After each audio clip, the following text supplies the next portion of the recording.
you can see it. Can you let me know if you see it properly? Oh, good. Can you hear me loud and clear? Oh, Yes. good. Wonderful. Good. So let me do one thing. I'll start with the agenda, learning objectives, and some recap. And then perhaps what I'll do is you can think of any questions that you may have. Okay, colleagues? And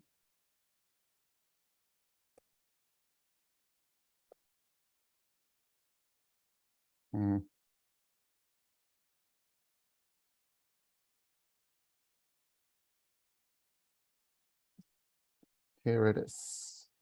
So,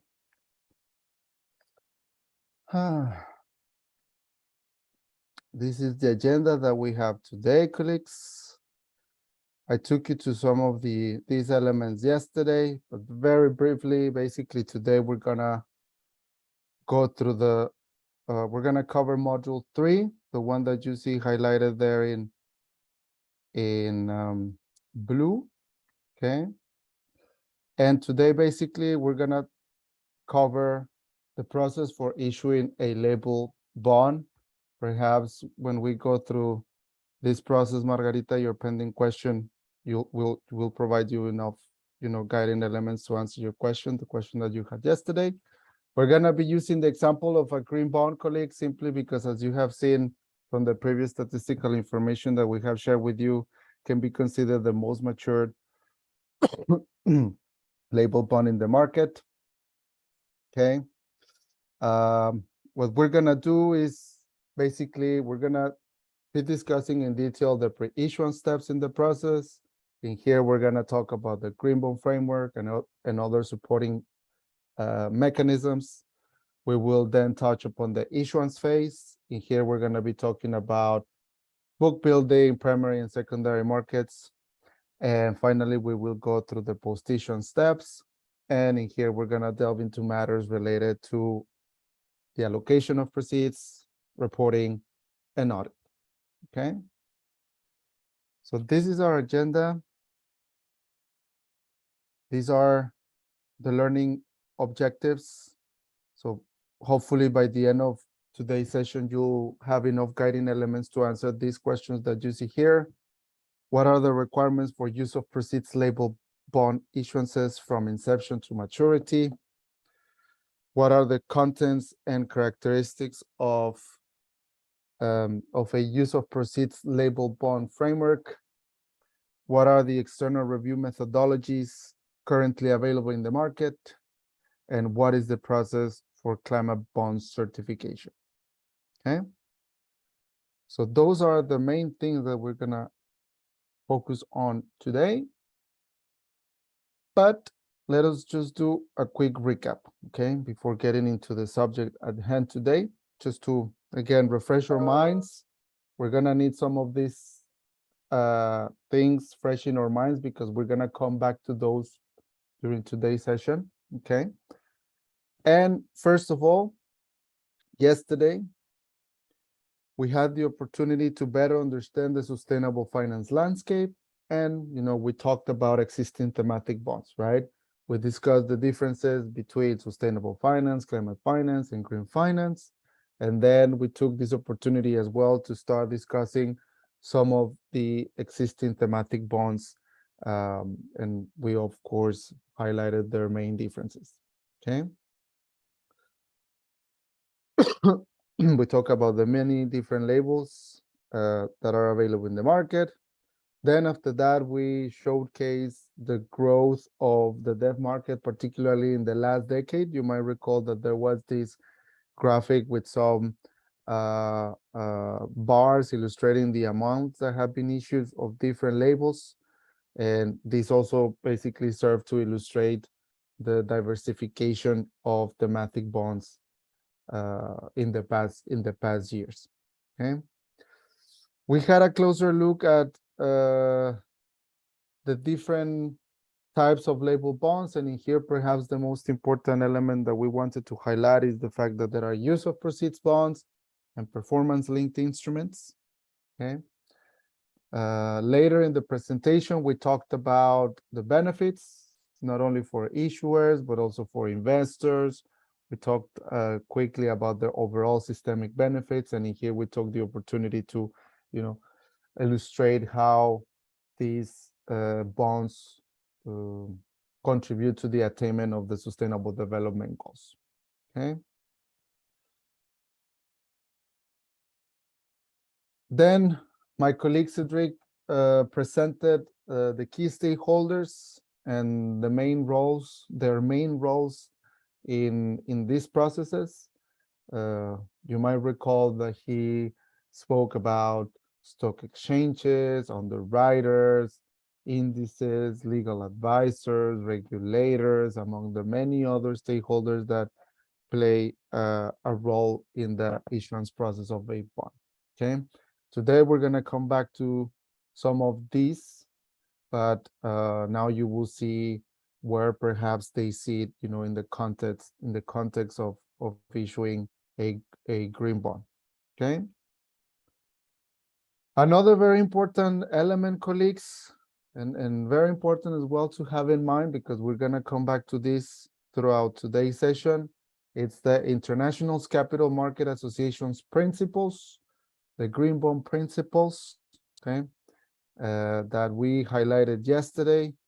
You might recall that my colleague Cedric again talked about the 4 components of those principles: use of proceeds, management of proceeds, process for project selection and evaluation, and reporting. Okay, so these are principles that are embedded in CBI standard. Okay, and we're going to be discussing these 4 components again today. Okay, we talked about the climate bond standard as well, its certification scheme. These elements will be further discussed today as well. And then we talked about taxonomies, CBI's taxonomy, and how it interlinks with, with the CBI standard and the certification scheme.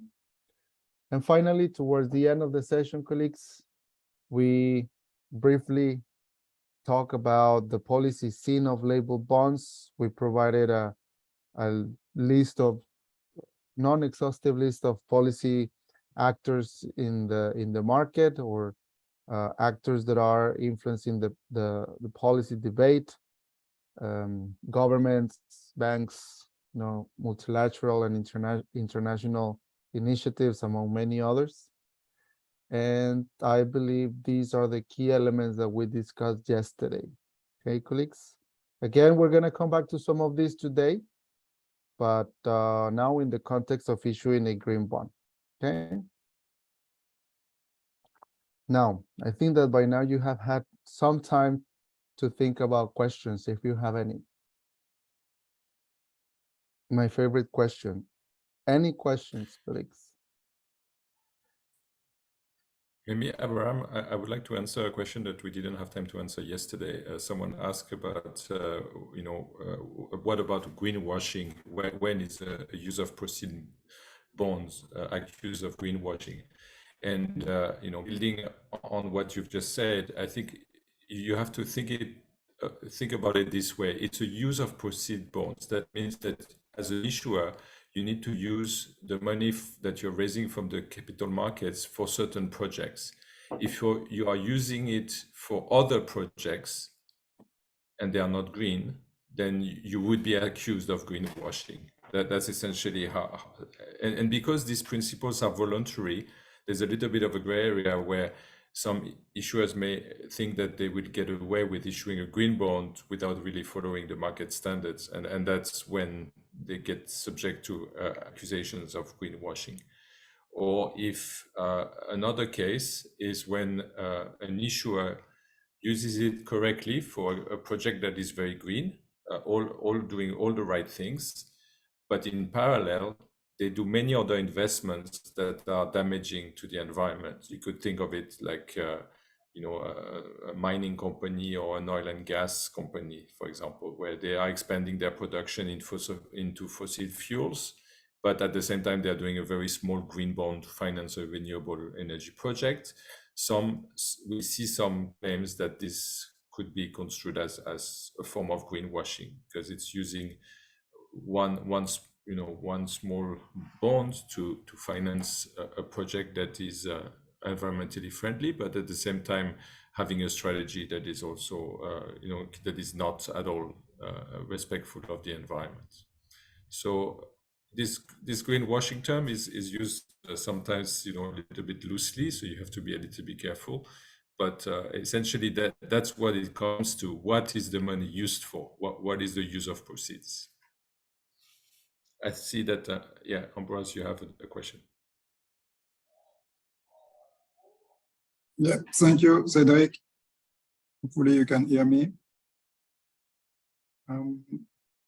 Just got a question on so if the bond is used for projects that do not have economic returns, such as, for instance, financing protected areas management in a country, where a country is a country like a middle income country with already some issues with debt, would you advise in using green bonds for covering the financing gap that the country is having for protected area management? Would you say it's a good tool for the country to use? May I gather, Ambroise, that there were some elements about the capacity of the country to pay the debt? I'm not sure I fully understood the question. Yeah, because it's since the country, if it's a sovereign bond, obviously the country will have to pay back, right? If they use the proceeds of the bond to invest in the protected area management, for instance, they cannot expect direct economic returns to help with the paying back the bond. So they will use their own the finance that they have, right, from taxes, or I don't know, which might increase the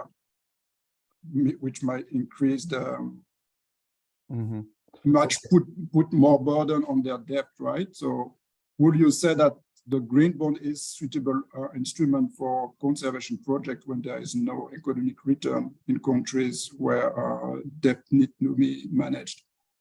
Yeah.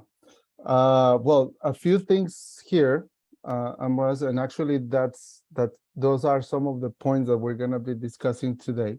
A green bond is nothing but a bond, like a regular bond, except for in this particular case, the projects that will be financed are projects that will have positive environmental outcomes.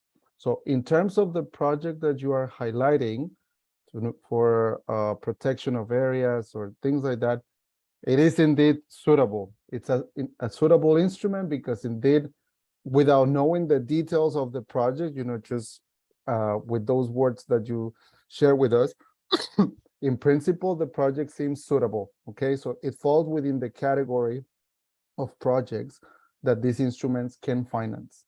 So that's a yes in that sense. Okay. On the other side, we're talking about the capacity of a country, or for that matter, any other stakeholder, to repay the debt. Okay. So that is something very important for investors, because investors tend to see opportunities from different angles. And of course, what they try to do is minimize risk. Okay, they want to make sure that what they are investing will, be paid back. So in that sense, that's when the credit assessment process comes into play, and that gives them a sense on, okay, what are the risks in terms of, if I invest my money in perhaps a country with a political unstable situation, or a country that is struggling to pay its debts. Okay, so those are two things that need to be taken into consideration. Of course, if a country is struggling already to pay debt elsewhere for other projects, you might, assume that perhaps investors might be a little bit skeptic on whether to invest money in those particular projects coming from that country or not. This is just very introductory things. Okay, actually, I'm going to go through those things more specifically right in the next slide. Okay, and you will see there what are the elements that you need to take into consideration. Any other question, colleagues? Yes, Abram, I have one. Yesterday you showed us the Climate Bonds Initiative's green taxonomy structure, those sectors, and there are some sectors that are not with a dot, with a blue or a yellow or a white dot. For example, the urban development and buildings. Is there any possibility for you guys have a taxonomy for that, or is not in question here? Yeah.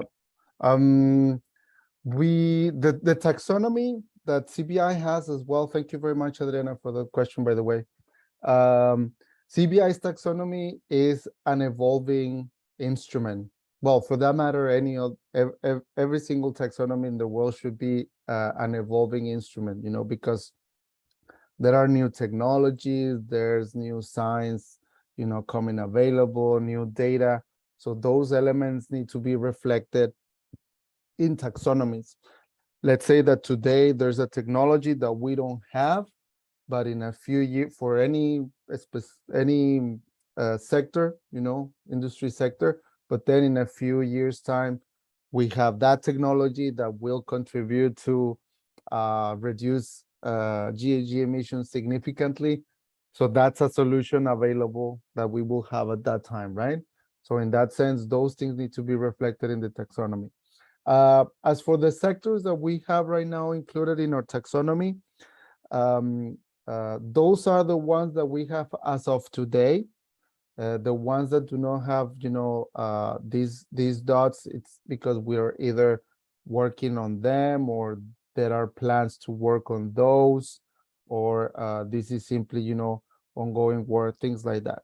So this doesn't mean actually that image that you see there, that you saw there yesterday, has been changing, you know, since I joined CBI. It keeps on adding new sectors. The most recent ones that we have included are cement, if I recall correctly, hydrogen, steel, basic chemicals, and then there are plans to work on some others as well. Our colleagues from the standards team, they are working hardly on this, so it will keep on evolving. And perhaps just coming back to the specific sectors that you may have in mind, you know, hopefully when we have the right information, the right research, the capacity, we could include those. This is not to say that perhaps you cannot find that information in other taxonomies. Okay, perhaps in the European Union taxonomy, those are included. Okay, or I think that in Brazil there's not yet a taxonomy as such. I think, if I recall correctly, Cedric, help me here, but there are discussions, or it's in process or something like that. We yesterday showed a map, but definitely something happened in Brazil in this space. Would you like to add anything? I would like, yeah, I think you mentioned urban spaces or urban cities, right? I think you have to also consider that within our taxonomy, we already have a lot of building blocks. We have a lot of criteria for energy. We have criteria for residential and commercial housing. We have criteria for transportation. We have criteria for water, for waste management. So in a city, you have all those things, right? So you could have an urban project where you break it down into smaller components where all those criteria would fit in. And what is missing currently is, like Abraham was saying, a few technologies that, you know, are new or maybe are currently being developed. So I think you have already a lot. And if you consider carbon emissions globally, they are mostly driven by the sectors that we have covered already: energy, transport, housing. So, you know, we are probably already quite a long way, you know, in designing a taxonomy that is relevant for many different projects. Great, thank you guys. I think I saw another hand. Who was that? Alicia. Alicia, what did you? I lowered my hand. I will look for the answer in the taxonomy. I missed the end of the class yesterday, so I apologize. I'll look for it myself. Perhaps we can help you.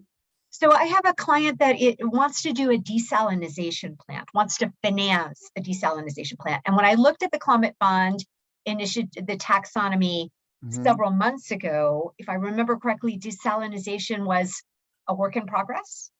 Yeah, I recall, if I recall correctly, it was work in progress, and I think it was finalized, no, Cedric? Okay, so I haven't looked in the last several months. But- So, But okay, Yeah, we need to double check that. let me, Okay. let me us, check that. while I go through the slides, Cedric, if you can check that so we can provide an answer Yeah. to Alicia. But great. I Thank you think, very I much. think that it was finalized, yes. Okay, good. Thank you. So glad we can help, Alicia. I have an Uh, issuer in the waiting to go. That's fantastic. That's fantastic. Please let us know if we can support with anything. We would like to see all debt being issued, being issued under one of these labels that we have been discussed. There's money, colleagues. The money is not a problem. Sometimes we say there's no money to fight climate change. There are plenty, tons, piles of money out there. We just need to redirect them in the right direction. That's it. Okay. So let us start then, colleagues, with the slides. Thank you for your questions. And we'll start with this one, okay? And this will perhaps support us in answering in more detail. Who was that? Bra's question, yeah. So, first of all, what we need to have in mind is that from a financial perspective, colleagues, the process of issuing a green bond, the process for issuing a green bond or any other thematic bond that we saw yesterday is the same as that of issuing a traditional bond, okay? However, when it comes to adding the flavor, when it comes to adding the label, that label that is being attributed to the bond will translate into some additional steps that the issuer, in this particular case, needs to take into consideration throughout the entire process. Okay?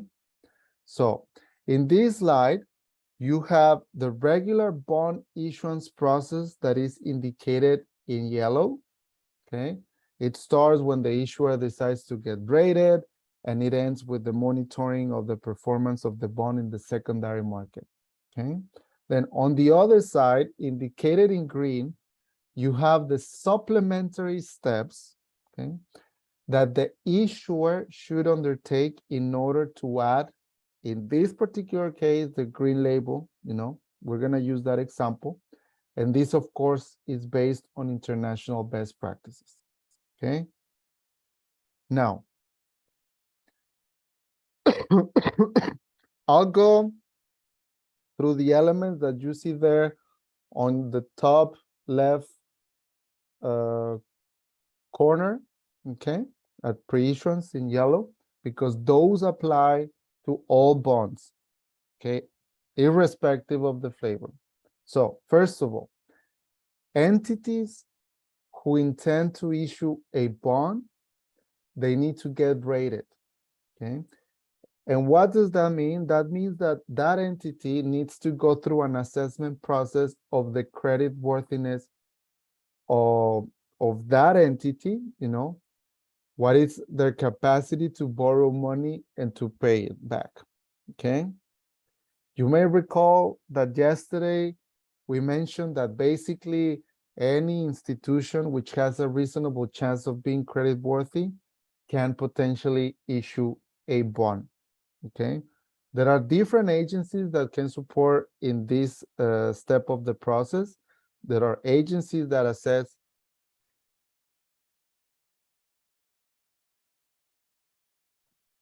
pardon me. There are agencies that assess the credit worthiness of issuers, okay? You might have heard about some of these. The big three agencies are Moody's, Standard & Poor's, and Fitch Ratings, but there are many others with their own rating systems, okay? So this is to determine the capacity of the borrower to pay the debt, okay? And this is very useful information for investors, okay? Now, another very important element is to get market intelligence on currency, tenor, and size, okay? which in simple terms translates in the length of the agreement and the borrowing needs of the entity that is issuing the bonds, okay, as well as obtaining some insights on the potential market demand for the bond, okay? You might recall that yesterday we talked about underwriters, right? You might recall these strategic stakeholders in the process, and this is precisely where they can support the issuer, okay? You might recall that yesterday we mentioned that underwriters that work closely with the issuers on this strategy, on the green bond framework, with the network of professionals that are involved in these processes, with the organizations that are supporting these processes. They also, for instance, help issuers defining the scope, of eligible green projects. So for instance, if an issuer comes with a similar question, such as the question that came from Ambroise on whether that project is suitable or not, underwriters can help in that regard to determine whether they are eligible or not. They can also help you, find prospective investors. They have a lot of experience on these, so they can already point you towards, perhaps potential investors that might be interested in your instrument. And at the same time, they can also educate, issuers and investors on these type of products, okay? Now, we also have there the registration with the local regulator, which, are the entities that regulate financial firms, and that maintain the integrity of the financial market. Then there are two pieces of information that are important to take into consideration, and actually to that are part of this process. Okay, one is the preparation of the prospectus. Okay, and this prospectus refers to a legal document. This is a legal document that is issued by the company that is proposing the bonds. Okay, and this document basically is like a contract. Okay, in this document, you will need to provide information such as the price of the bonds, the number of bonds that are being issued, the issue date. Some prospectus may even provide details about how the money that is being raised will be used, among other aspects. So very important element and document here. There's also the preparation of the comfort letter, colleagues. Comfort letter, that the purpose of that letter is similar to that of a letter of reference, okay, or a letter of introduction. We can put it in simple terms, and basically what this letter will do is convey the ability of the issuer to fulfill the terms of the agreement that has been discussed. Okay, so basically whether they can pay the debt, whether they can do what they're saying they will do. Okay, this is a business document, and the producer is usually an independent auditor and an accountant. Okay, now yesterday, Cedric briefly mentioned the road shows. Okay, and these road shows are nothing but just an opportunity or several opportunities, to interact with the market. So basically, this is an opportunity for the issuer to establish contact with potential investors before, the offer goes public. During these events, potential investors are introduced to the issuing company. The issuer has the opportunity to talk about its history, to present the key personnel to investors. So before it goes public. Okay, so these elements, colleagues, that I just described are similar for all bonds. Okay, however, in the pre-issuance phase for a green bond, there are two additional steps to take into consideration. These are: one, the definition of the green bond framework. And second, the search for supporting mechanisms. And these two are basically the things that we're going to go through the rest of the session. Okay?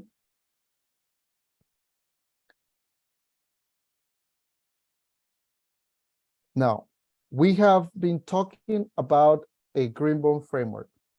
Okay? That's a funny name to refer to a document. Okay?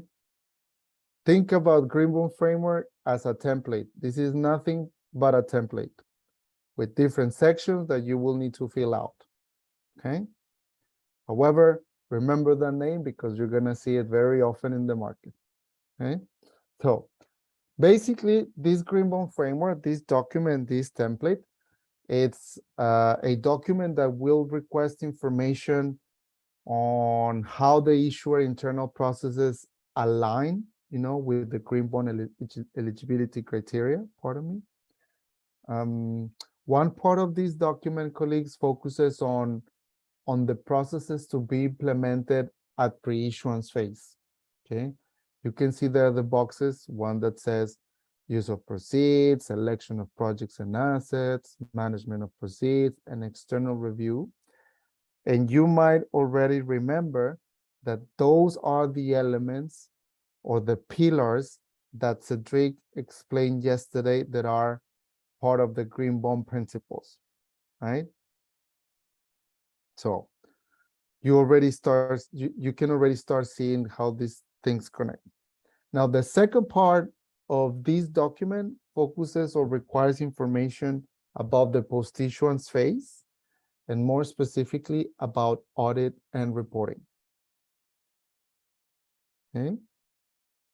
So, green bond framework, a physical document. This document is generally made publicly available to the market. And very important, colleagues, it can be considered the centerpiece of the green bond issuing process. Okay. And we're going to have an exercise on that. So, not today, but tomorrow, if I recall correctly, to further illustrate its content. Okay. Okay, now what we're gonna do, colleagues, we're gonna go through each of those boxes that you see there, but more in detail. Okay.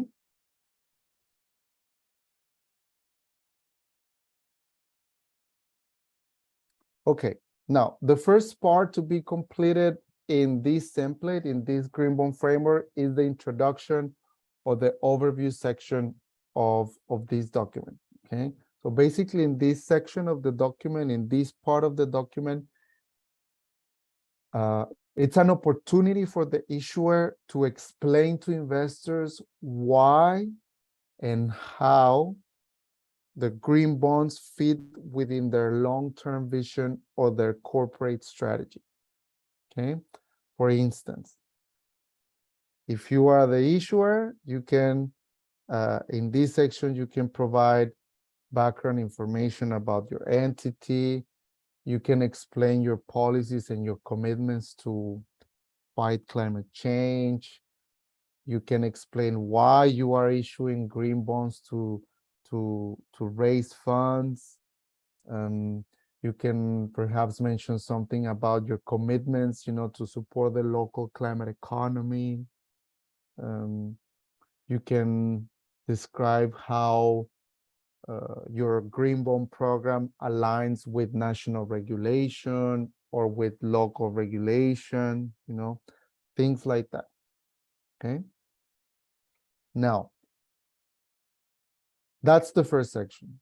The next section, you might recall yesterday that we mentioned that the main difference between a vanilla bond, a traditional bond, a conventional bond, okay, a bond without a label, and a green bond is that for green bonds, the money, the proceeds, are to be allocated to projects and assets that are considered green. right? So in that sense, it is crucial that as a second step in the green bond framework, so in this document, you as an issuer identify the projects and the assets that are eligible for inclusion in the bond. Okay, Margarita, yesterday you had a question, I believe, about this.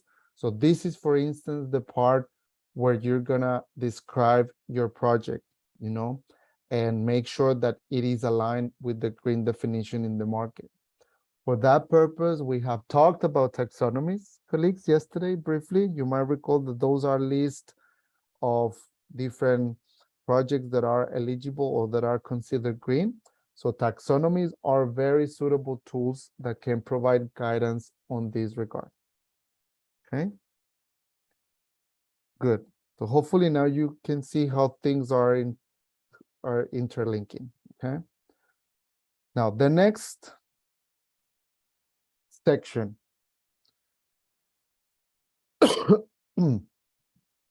This section, the selection of projects and assets, refers to the specific governance mechanisms that the issuer has established in order to select the projects and the assets that I mentioned in the previous slide. Okay. This is very simple, colleagues. Most issuers tend to set up a selection committee, okay? And that selection committee can be composed or consist of, you know, different members of the organization, senior members of staff, you know, of course, from different relevant departments, you know, and that group of professionals, that group of individuals will be in charge of screening the projects and the assets according to the requirements that we've been discussing, okay? So basically that group of individuals, they will oversee the full implementation of the framework, you know? They will make sure that the funds are allocated properly.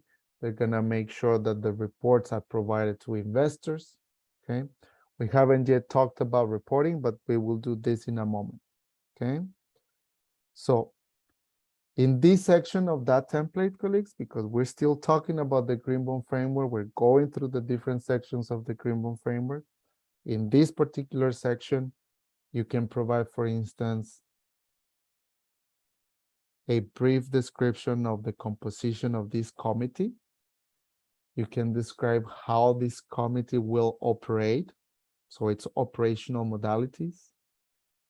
You can describe how the committee will actively support the process, okay?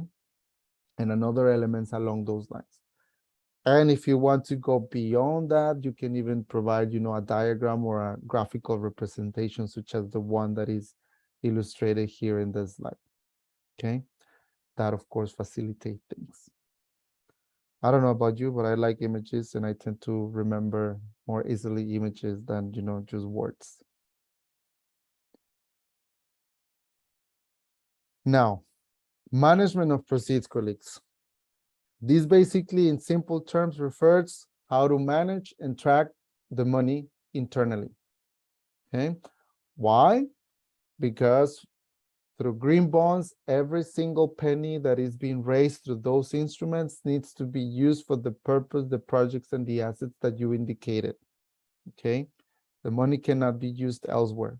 Okay, so in that sense, you need to make sure to establish proper mechanisms internally, you know, to track and allocate the proceeds. Okay, there are two commonly used mechanisms.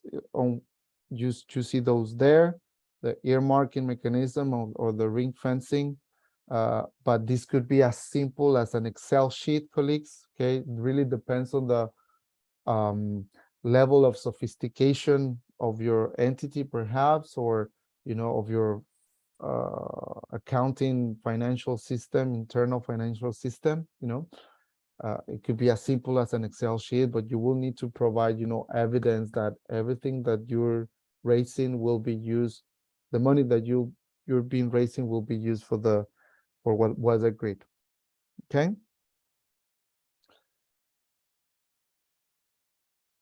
Reporting, colleagues. Now, you might be at this stage, we're still talking about the pre-issuance requirements, right? Alicia, do you have a question? Yes, I do. Thank you. I'm sorry, I might be asking in the wrong time, but it occurs to me that in a bond, generally, you raise the full amount of proceeds. So let's say this is a $500 million bond.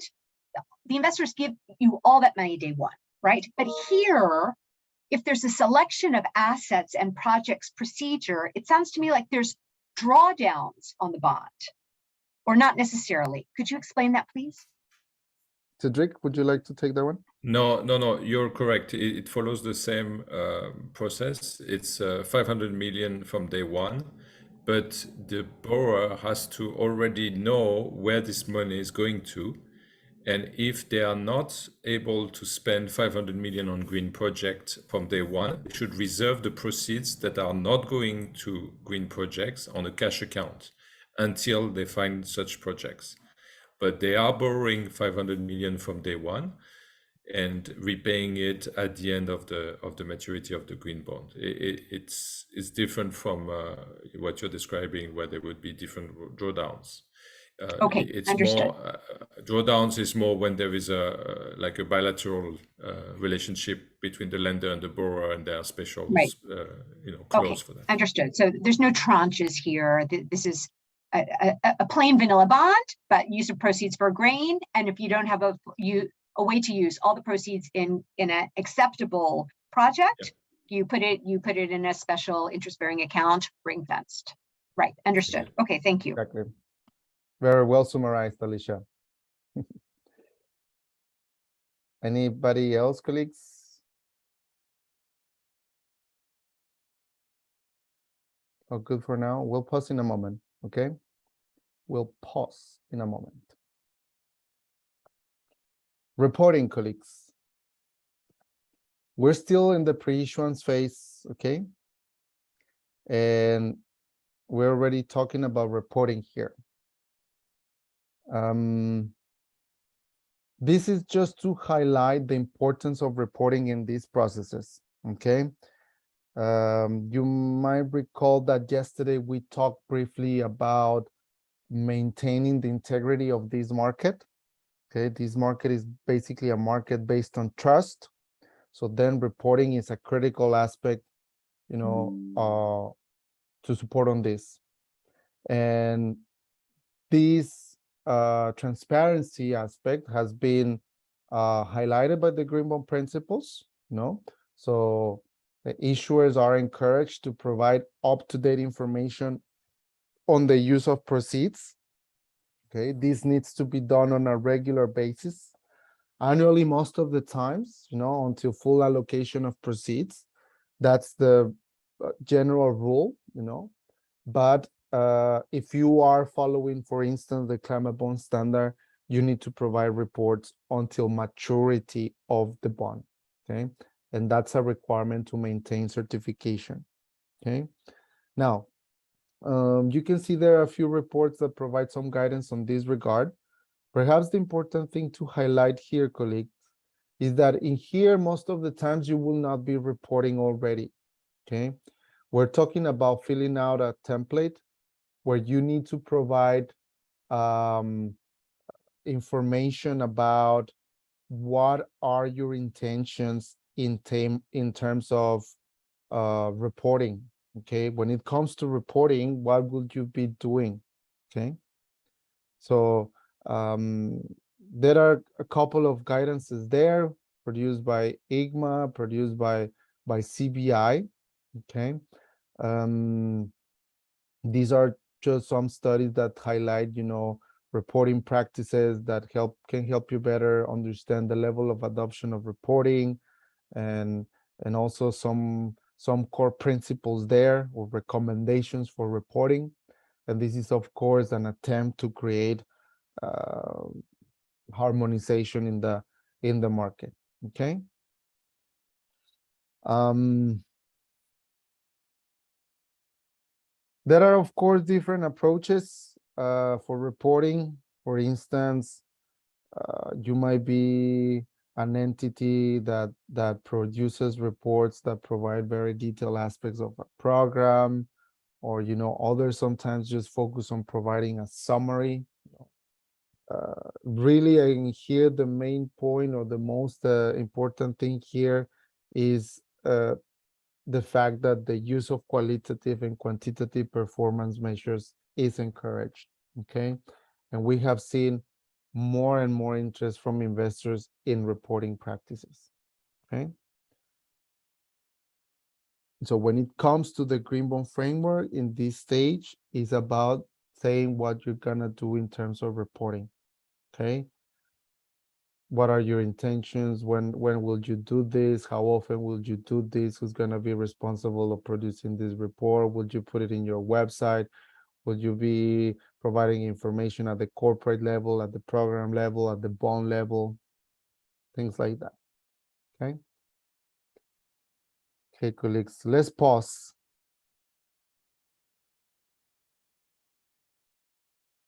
Any questions?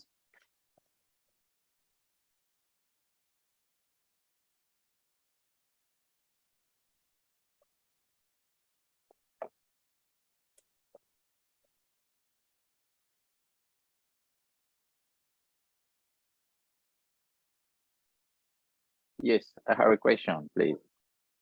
Yeah, go ahead. Thank for your presentation. I want to know regarding the comfort letter, right? If our auditor who certify our financial statement can issue us this comfort letter. This is my question. Pardon me, can you repeat the question? Yes, regarding the comfort letter, Mm-hmm. I want to know if our auditor who certify regularly the financial statement of our institution can issue us this comfort of letter. Yeah, thank you very much for the question. Well, just as a recap, you might recall that this is not a legal document. Okay, this is a business document, and just as a recap, this is simply a document that will, illustrate, if you as an issuer have the capacity to fulfill the terms of the agreement. So mainly, perhaps, if you're gonna be able to implement the activities that you say you will implement, or pay your debt as well. And again, this is something that is usually produced by an independent auditor or an accountant. I think that in this particular case, it is possible. I don't see why not. Sometimes I think that issuers tend to look for external independent auditors or an accountant, perhaps to increase credibility, and to avoid perhaps there's some conflict of interest. However, I don't see why that's not a possibility. Okay.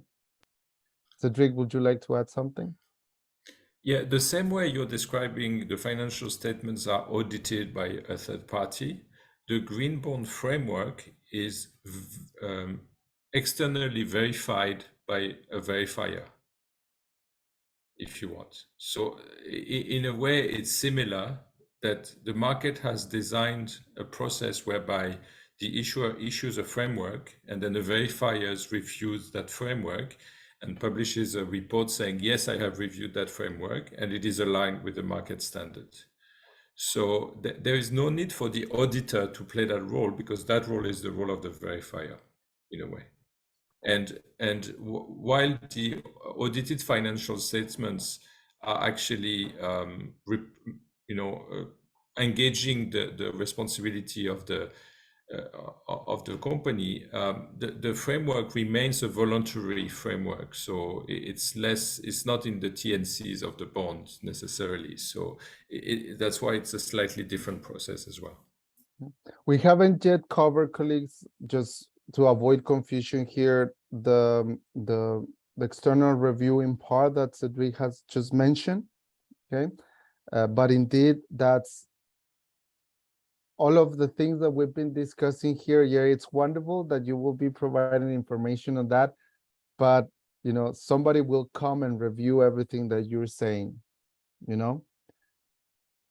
Whatever you input in the green bond framework, you know, whatever you say in those sections that we're going through, somebody will come and review that, okay? And if they have questions, they will ask you for information, they will review the documents. If you have this letter of then they will review it as well, okay? They will make sure that the project that you're saying green, that you are saying that are green are indeed green, okay? But that's actually just in the next block, okay? Now, just to finalize, Yeah. hopefully we have managed to answer your question. Good.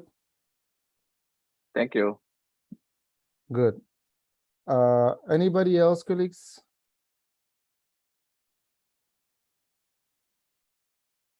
Okay, so we have here a polling question, just to recap what we just covered. Megan, if we can launch the pop-up window. This one is an easy one, perhaps, colleagues.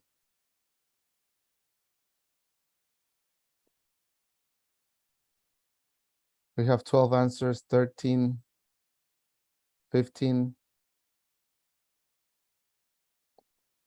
17, 18, 10 more seconds.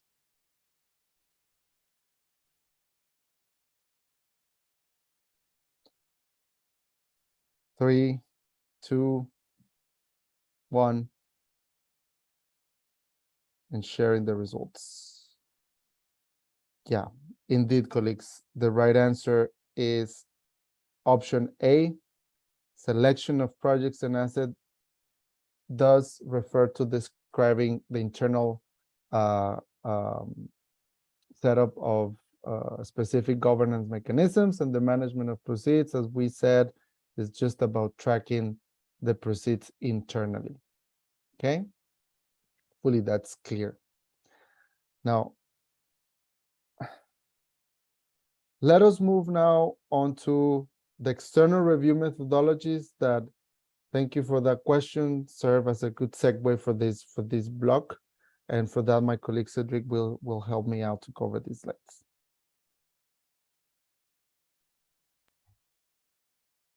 Thank you very much, Abraham.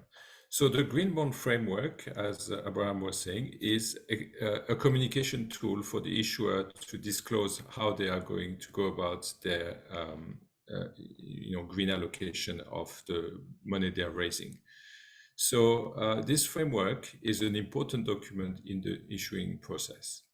And it needs to be assessed by a third party to make sure that the issuer has satisfied itself with the requirements of the market. So the external review is that process of an independent assessment of the green credentials of the bond, and it's performed by a consultancy that usually can show some credentials around understanding what is the environmental impact of projects.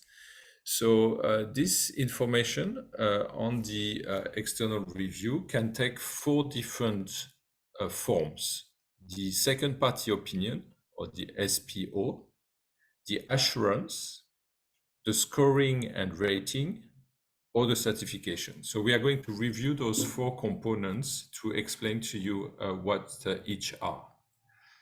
So let's move to the next slide.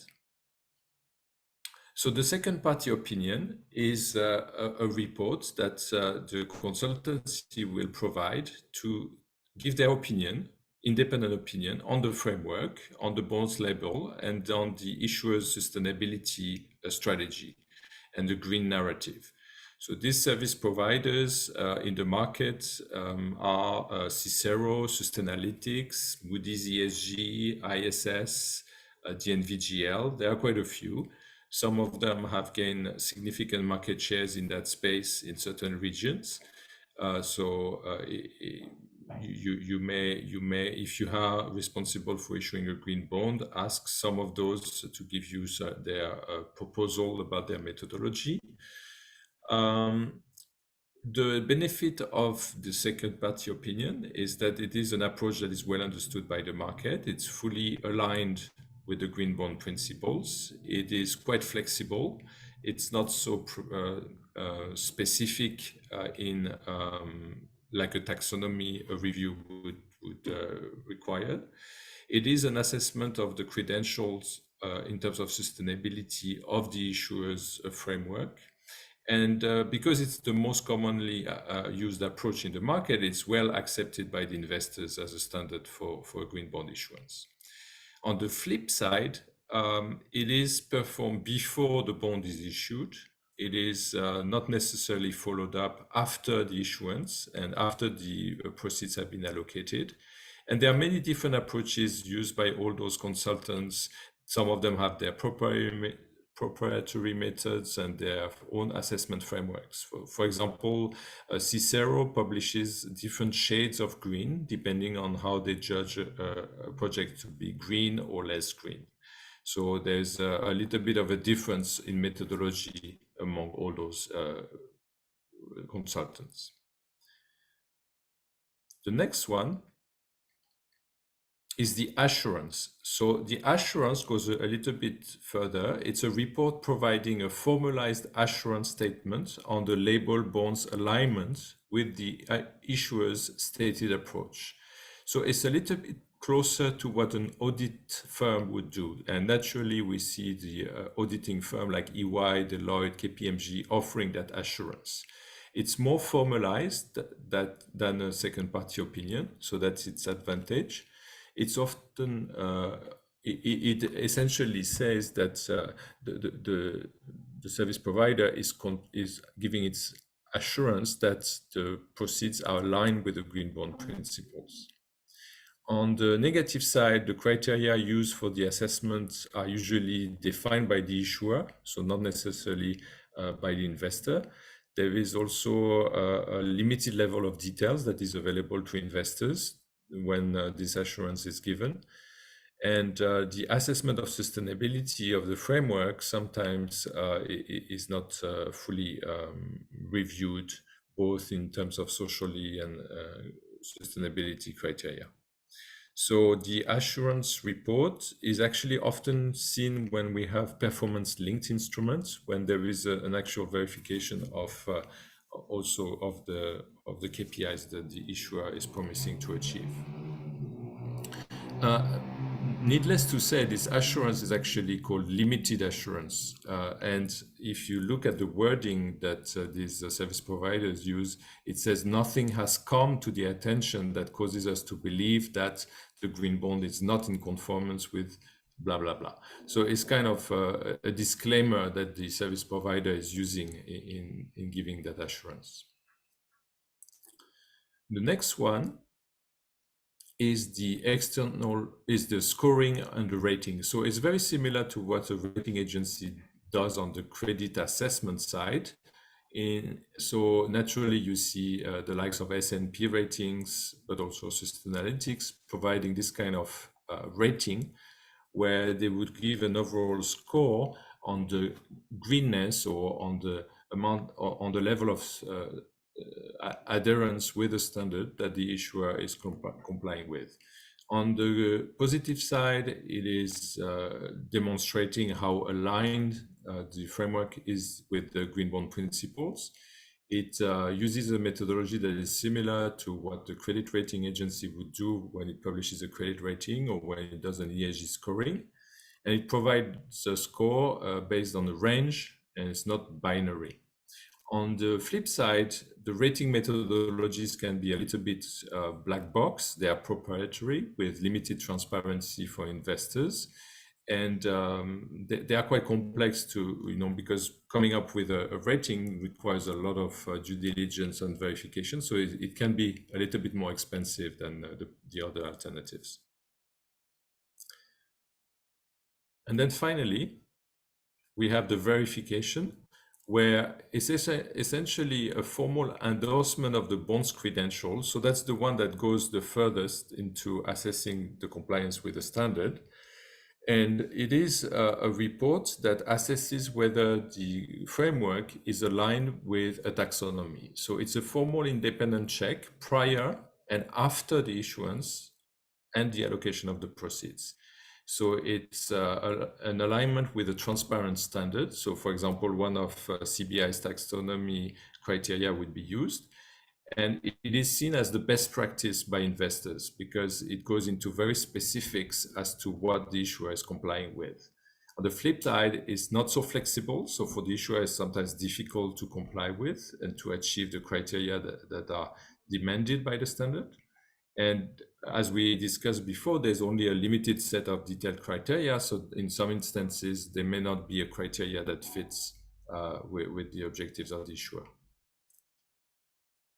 Next slide, please. We have a question from Johanna. Johanna, would you like to jump in?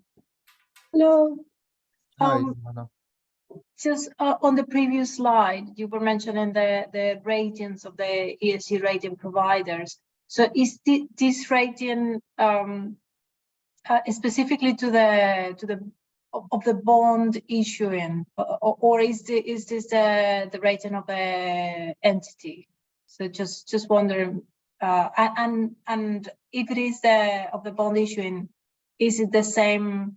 Do they use the same methodologies that they use when they're rating a company? So it's a different methodology than a credit rating. Okay. No, not credit. I mean the ESG rating. Not the It's methodology. similar to an ESG rating, but it's specific to the green bond issuance. To the bond. Okay, so they would be using a similar methodology that what they use when they are providing an ESG rating to an entity, for example, or a company. Correct. It's okay. Okay, thank you. But in this particular case, they will be focusing on analyzing the green credentials of the bond. Okay. Okay, thank you. Just to make it clear, and yes, colleagues, just to avoid confusion here, when we're talking about a credit rating assessment, that refers to the capacity of the entity to pay its debt, okay?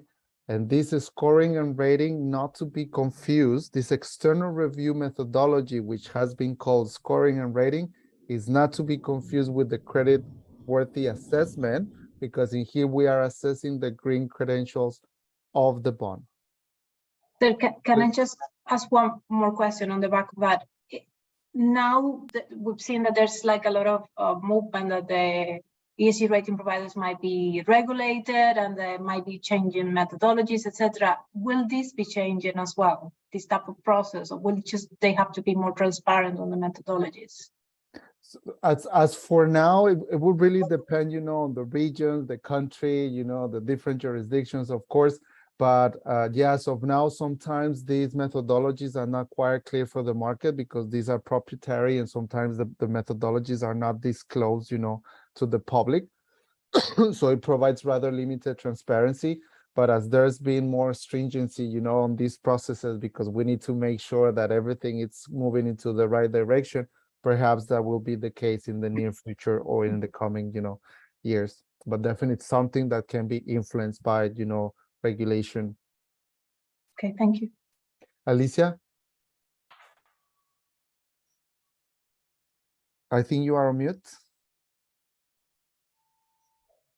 Thank you. So if I understand correctly, a certification would be a requirement to issue a climate bond.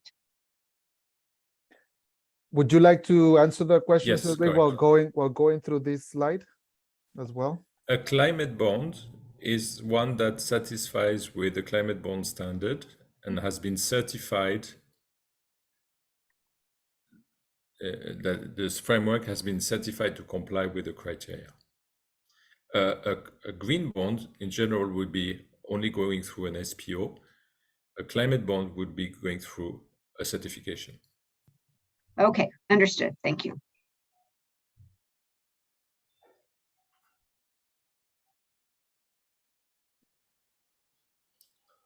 So essentially, the process for issuing these green bonds is the issuer begins by preparing the bonds, i.e. designing the framework, responding to all those 4 pillars that are embedded in the green bond principles. Then they would find in the market a verifier that is able to review that framework and provide a second party opinion, an assurance, or a scoring or rating.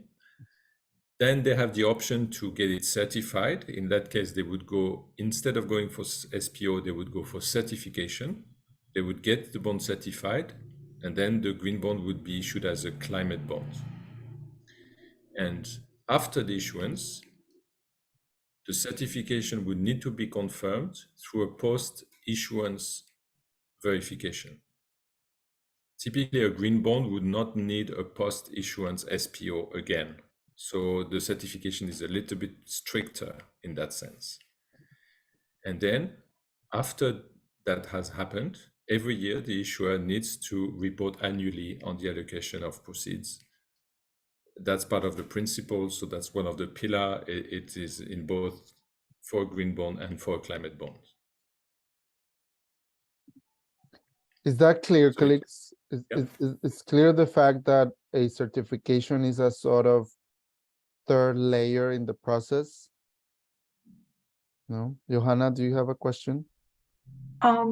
Yes, just is this obviously that if you certify, then you can call it, or you're certified as a climate bond, but do certain entities maybe certify? What if it is a green bond, not necessarily focused on climate? Would you want to have this type of certification, or even if it's not, I would say, mandatory, would someone What in your mind actually would be a bond that is not focusing on climate, for example?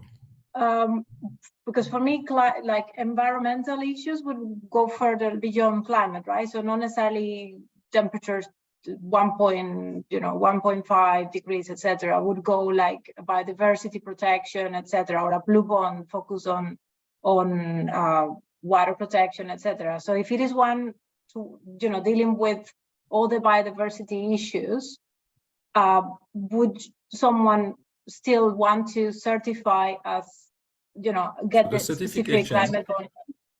The certification is by Climate Bond Initiative through the Climate Bond Standard. There is no criteria for biodiversity. So in such case, an issuer would issue a green bond and go for an SPO and would ask a service provider to confirm that their framework complies with the green bond principles. That's it. They would not be able to go for certification against the Climate Bond Standard. Yeah. Just to provide further clarification on these, colleagues, and this is perhaps where it comes more evident how the standard, the certification scheme, and taxonomies interlink, okay? In order for an issuer to pretend to aim at certifying its instrument, to go through the Climate Bonds Initiative certification scheme, we need to have the criteria in our taxonomy for comparison purposes, right? So if you have a specific environmental project, Johanna and colleagues, whatever, and there's no criteria that has been developed and embedded in our taxonomy, we can simply not certify it.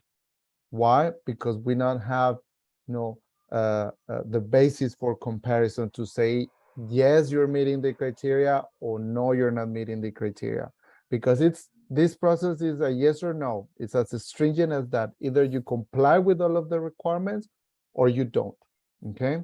So if we don't have that sector criteria, okay, you can still go and request the service of an external reviewer. You can follow a second party opinion, you can follow a scoring and rating methodology or assurance, but your bond is not certified. You are just receiving an opinion on whether the service provider thinks you are complying, with or in line with, the green bond principles, Does that make sense? Can I double check? So I obviously now I understand that for the climate bond certification, it would be it would have to be a climate, and you have to have the criteria. But is there in the market a certification for things beyond climate? Not necessarily with climate bond initiative, but is there? Could I certify something that is like a bond that is a blue bond or a biodiversity bond or a social bond? So can I, apart from the other processes, could I get that stamp as well? You can always seek some certifications on specific topics, if they are technically, proving that you have a project that is solid technically, but that would not be considered a climate bond. So what we are presenting you is the process of issuance of green bonds. And we are saying the green bonds in general are issued against the green bond principles, and CBI has developed a taxonomy against which you can get certified as a climate bond. And that raises the bar of how green that green bond is. But in your example, yes, you can always seek some additional certifications from other bodies, and it's part of your marketing pitch to investors to say that your green bond has special characteristics. Okay, thank you. Ambroise. Yes, thanks, Abraham. Just quickly, in your experience, how detailed are the review or external review and certification process, especially post-issuance? Is that mostly, do you do the review or certification based on documents, desktop analysis, that kind of thing? Or is there a lot of field work involved, visiting communities, visiting places, visiting companies that have been invested in, etc.? Yeah. Well, I think my response, it's already included in the question, because everything that you say sounds like something that external reviewers will do, okay? It really depends on the service provider. It depends also on the complexity of the project. It also depends on the number of projects that you are evaluating. This could be as simple as just a provision of documents, to the external provider, from the issuer to the external provider, just to verify certain elements here and there.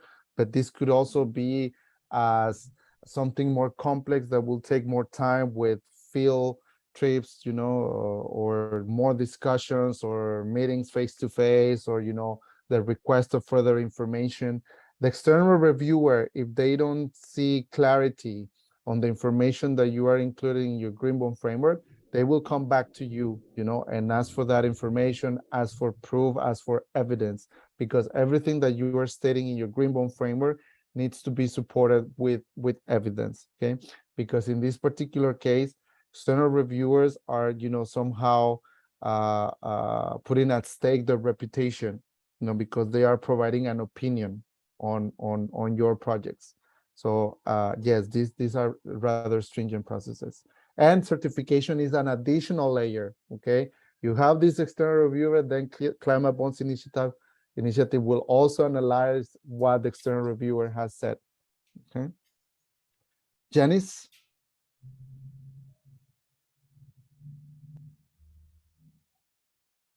Janice, can you hear us? Can you hear me?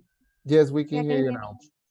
Yeah, just wanted to ask, what's the market demand for getting going for the highest level, which is certification, or like, are most investors okay with an SPO or a rating? Yeah. Yeah, for the moment, the most popular alternative in the market is the second party opinion. This is based on a statistical information that CBI has gathered. But then we have the other approaches that are also well accepted by by the market. If I recall correctly, I think that in terms of the order of popularity, perhaps, I don't know how to call it, it's second party opinion, then we have assurance and certification around the same level, the same percentages. And then scoring and rating is perhaps the less popular one, you know, and perhaps this is just simply due to the fact that it's a more expensive process to follow. But definitely second party opinions are very well accepted by the market, and they are the most popular option alternative as of today. So my question is, it being the most popular, is it more a result of because issuers, it's more of like issuers. That doesn't mean that it's the best one or Yeah.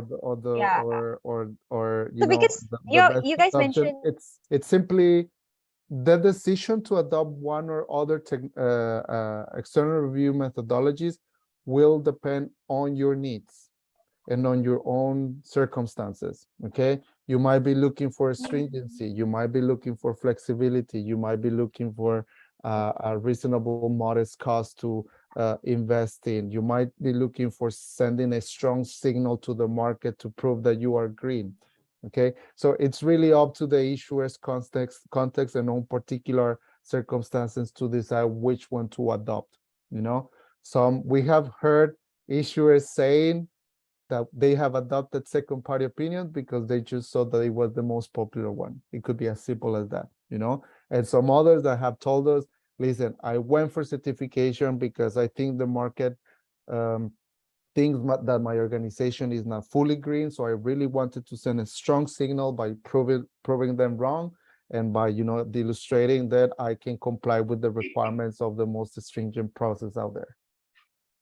See, there are different aspects to take into consideration. Good. Colleagues, we have a few more slides to cover and an exercise to finalize. So let us just quickly finalize this block, and then we'll go through another round of questions. Cedric, if we can cover the next few slides quickly, that'll be fantastic. Sure, let's flip to the next one, please. So another additional possibility is to go for what is called programmatic certification, which is for issuers that have multiple bond issuances that will follow the same framework. It makes it a little bit more of a simplified process for issuers, and it facilitates when there are multiple bonds that are issued over several years. That way the issuer doesn't need to do the same thing over and over again. The first bond will need to go through the process of having its verification pre and post issuance, and then all the bonds that will follow the same framework will not need to be verified again. They will be considered to be eligible as well, as long as the asset pool remains the same.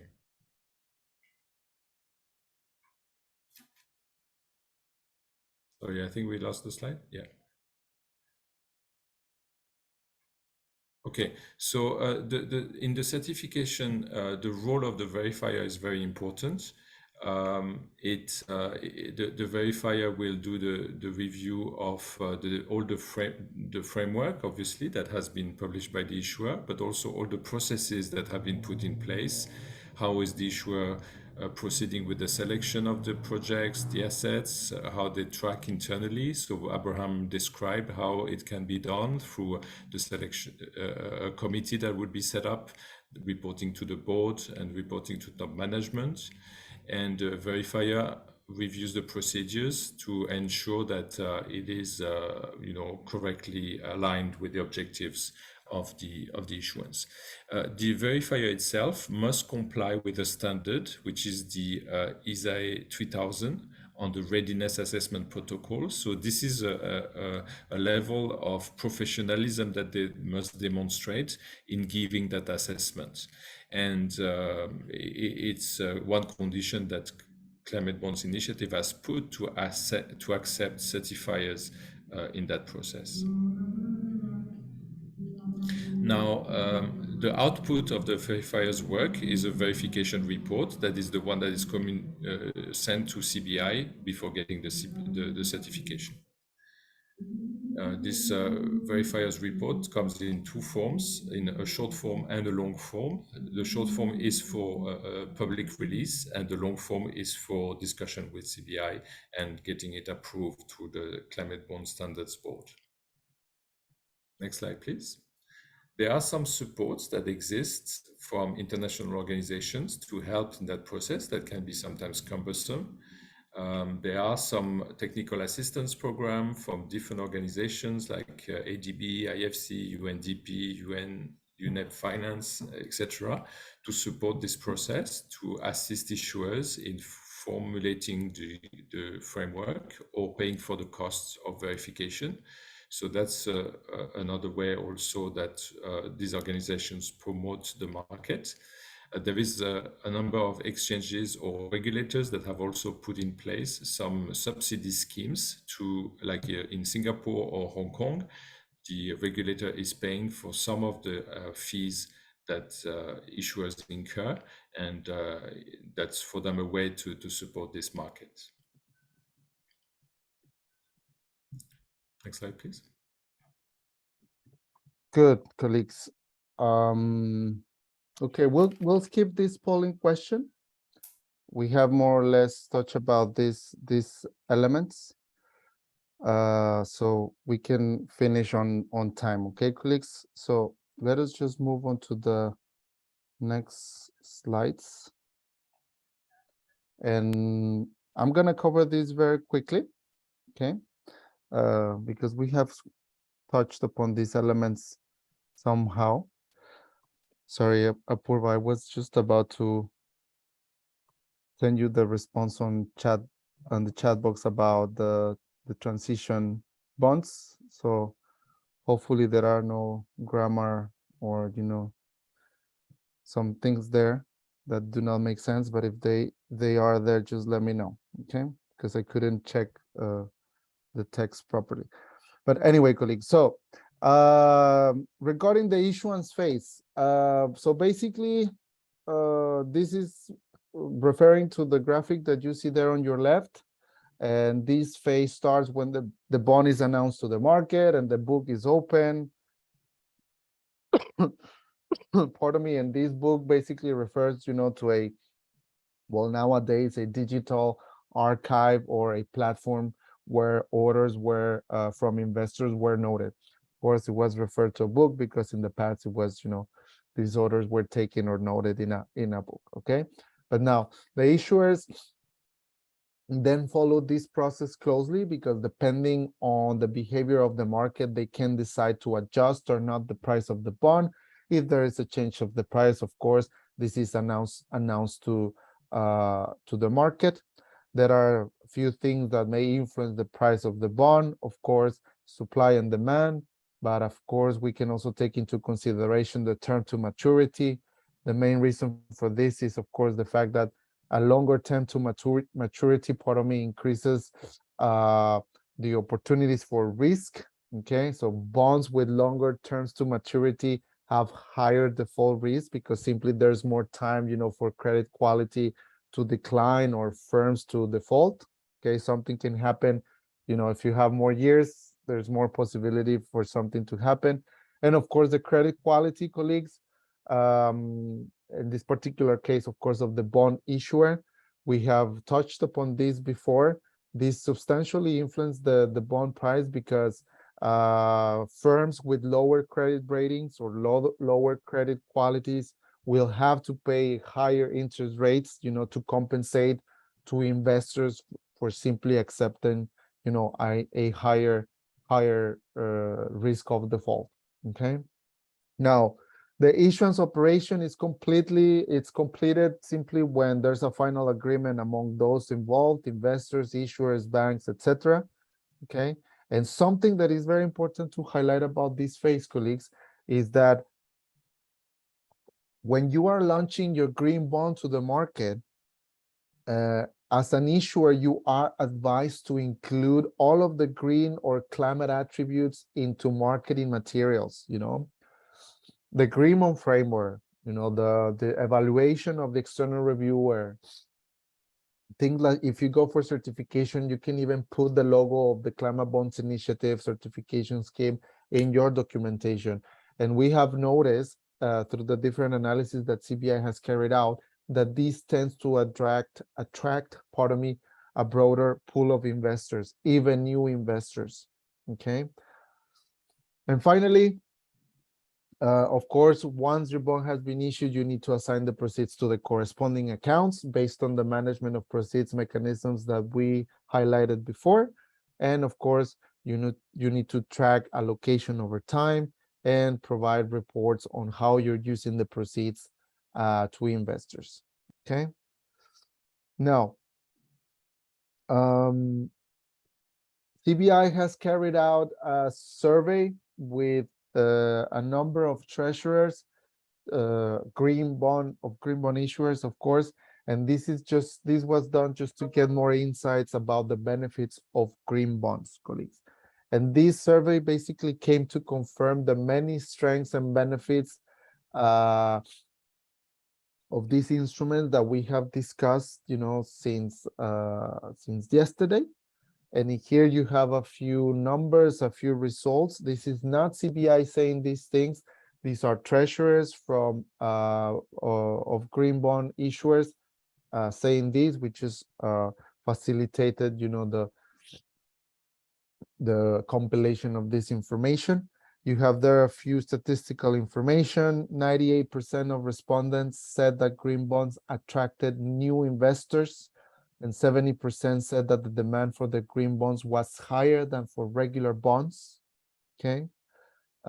Also, respondents indicated that green bonds enhance their reputation and visibility, and 88% respondents indicated intentions to issue more green bonds. Okay. Finally, perhaps another one that is important here to highlight is that they mention as well that the cost of issuing a green bond, the additional cost of issuing a green bond, was either negligible or valid, due to the other many benefits with more meaningful and positive results. I definitely encourage you to visit this document. It's a short document with very insightful information. It contains many graphics and many images, which facilitates its reading. Okay.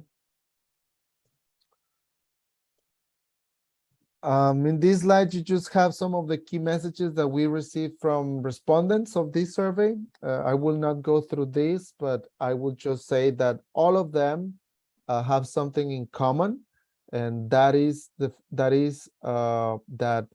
they all revolve around the benefits of green bonds, around the many benefits that green bonds bring in line with those that we have been discussing since yesterday. Okay. Now, the post-issuance, colleagues, the post-issuance phase, a few elements to have in mind. Okay. First of all, once your green bond has been issued, as an issuer, you need to assign the proceeds to the corresponding account. We have discussed about this, and this will depend basically on the type of management of proceeds that you have chosen and you have indicated in the green bond framework. Okay. Now, in step 2 and until maturity of the green bond, you need to monitor the projects and the assets, which the proceeds are being used for. And periodically, you need to adjust the balance of these proceeds in order to match allocations. Step 3 refers to the reporting activity. Okay. And here you might recall that when I talked about reporting at the pre-issuance phase, I was referring more about what were your intentions in terms of reporting. What were you planning to do? How often were you intending to report? Would you publish this on a website? Would you have an external reviewer evaluating your report? Will you seek out external support to produce these reports or things like that, And here now we're talking about producing the report itself, okay? In here, it's usually when reporting happens, So in here, it's about producing the reports, okay? About doing what you said you would do in the green bond framework, okay? Now, the last step number 4, this is a good practice, you know, to adopt in order to provide extra comfort to investors. And in this particular step 4, issuers might decide to re-engage an external reviewer, okay? And this, of course, to provide a thorough assessment of the green credentials of your bond. Why we're highlighting this here? Because as Cedric explained before, usually with second-party opinions or with assurance methodologies or scoring and rating methodologies, those happen only at pre-issuance with no follow-up at post-issuance, okay? In the case of the certification process, this is mandatory in order to keep the certification, okay? But for the other methodologies, this is voluntary, okay? So this is an additional step that will definitely provide investors with extra assurance that the money is being indeed allocated correctly, okay, to the project that you said you were going to use the funds for, okay? So hopefully that's clear. Reporting, we have discussed about reporting. Okay, this one about post-issuance certification process, okay? Again, in our certification process, colleagues, something that we perhaps need to reinforce is the fact that not everyone can be an approved verifier for the Climate Bonds Initiative, okay? There's a process that approved verifiers need to follow in order to become part of our guardian angels in the market, okay? So in that sense, they are the ones that will perform most of the work, you know, and once they have come to a conclusion, an opinion, they will send that to us and we will evaluate it as well, okay? The role of the approved verifiers in the post-issuance phase is basically to make sure that proceeds are being correctly allocated, no? And of course, to make sure that the issuer conforms with all of the post-issuance requirements of our standard, okay? So what they will do is provide a report to the issuer, then the issuer will provide that report to CBI, to our secretariat, and then we'll determine whether certification will still be valid, okay? Colleagues, we have come to the conclusion of our set of slides.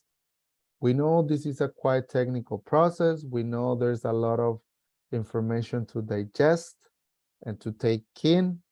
Many steps compose this process. So what we're gonna do is perform a couple of exercises, you know, that I'm sure will make things much clearer for all of you, okay?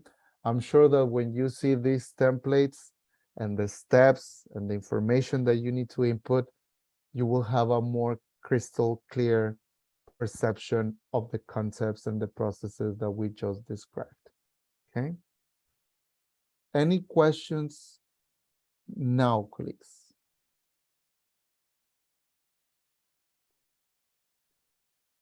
Johanna. Hi, just very quickly, you mentioned that there's one particular process that needs to happen that is mandatory to keep the certification, the post certification. Which was that one? I just missed what you said. If you are adopting the certification process at post issuance, there's an evaluation from the approved verifier, and in order to keep certification, you need to provide us with reports until maturity of the bond. This is a requirement, while in the other methodologies, that's voluntary. And this is like KPIs, how the performance on what you're doing, etc. So it's kind of etc. Information about the projects, information about the allocation of proceeds, you know, the balance of those proceeds, and so on and so forth. okay. Thank you very much. You're welcome. I see two hands. Alicia? Right, thank you. So this is another technical question. It goes back to my question about the tranches, right? So I understand that there's no tranche drawdown, but what you were explaining about programs with sort of serial issuances of bonds under, would that be similar to a medium-term note program, that kind of an idea? So there's a certification for this issuance program, and bonds, obviously we're talking large sizes, but are issued when the projects come? Are we talking about the programmatic certification Yes, option, yes, Alicia? yes. Yeah, well, that's simply an option that is suitable for issuers that know that they have, you know, projects that will last in time and for which they might need to issue bonds in different tranches, you know? Right. Perhaps we're talking about a very complex engineering project that will take many years, you know, 10, 12, 15 Exactly, years. something like that, And exactly. at this point in time, you know, they just want to issue a number of bonds to fund the first phases of, you know, that project, Exactly. you So okay, so could you give me an example of an issuer like that? Maybe you could put it in the chat later. What I'll do, it's even better. We're gonna share with you a link, you know, to a video, a very entertaining one, that lasts, I don't know, a few minutes, and that explains this programmatic certification in a little bit more detail. Great, Okay, thank you. just to save some time, but I'm gonna ask my colleague Megan to share that with you either through the chat box or in the email. Janice. Yeah, I just want to clarify. So the post-issuance, the reports, right, it's mandatory for them to provide reports until date of maturity if they want certification. But what about like until the proceeds are allocated till it's finished? Like is it mandatory or is it still voluntary? If it's like if they took up SPOs and other options, yeah. Yeah, well, in the particular case, as we said, for certification, this is mandatory until maturity of the bond, you know, because proceeds is one Yeah. thing that you can report on, but there are other elements that you can report on as well, you know, the how projects are going, the impacts, and so on and so forth. When it comes to SPOs and other methodologies, this is on a voluntary basis, but this definitely at the end of the day will, you know, perhaps depend more on the requirements of the investors, you know, the requirements that they will give you, because I'm sure that they will be very keen on reading or having information of what's happening with their money, you know, or what's happening with, you know, the things that you said you would do, right? So it would really Okay. depend. So reporting requirements is not just based on like the level of how stringent they want to be the stringentness. It also kind of depends on the investors. If the investors who bought the bonds have certain requirements to report, then the issuers have to report either annually or whatever. Listen, in perhaps we are talking about different things here, okay? For instance, if we're talking about impact reporting as of now, in the current climate bond standard, it's not mandatory, okay? However, although it is not strictly mandatory or necessary, it is still considered a good practice, and therefore issuers are encouraged to produce these reports, okay? This dynamic comes from the fact that impact reporting perhaps lacks a standardized procedures and metrics. You know, these are still being used in an inconsistent way in the market, okay? But again, this practice varies very much in the market. For instance, for some individual investors, they might not expect impact reporting for all types of issuers and all types of projects. Small issuers, for instance, with small bond programs, perhaps will not be typically expected to provide impact reporting simply because it's a very demanding activity and it also requires a lot of resources and time, right? However, these small issuers, for instance, can be asked to make a little effort and provide basic information about how the proceeds are being used, how the proceeds are being allocated, and perhaps leave the impact reporting for more complex sectors, okay? Nonetheless, what we have observed in the market is that as the number of issuers widens and as investor expectations around transparency and disclosure continues to grow, impact reporting and allocation and use of proceeds reporting is becoming a very useful tool for transparency, okay? And having a harmonized green bond market in terms of reporting can perhaps be the norm soon. Okay, hopefully that provides some illustration and insights on reporting. Anybody Thank else, you. colleagues?